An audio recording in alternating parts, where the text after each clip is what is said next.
Hello! In this video I will show you how to install Firefox browser on INFINIX Zero X Pro.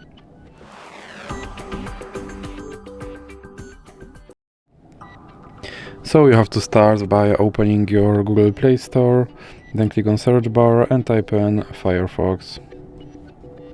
Now click search and click install.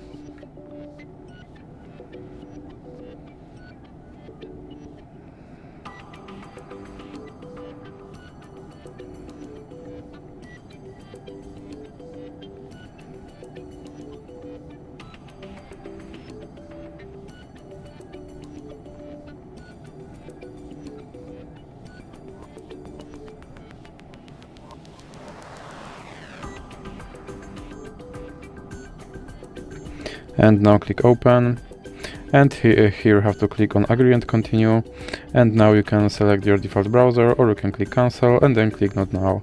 Here you can sign in into your Firefox account, or you can click not now, and you can pick your theme, or you can just click save and continue, and you can select your toolbar placement, or you can just click save and continue. And as you can see, my Firefox browser is now installed and is ready to use. So that's it for this video.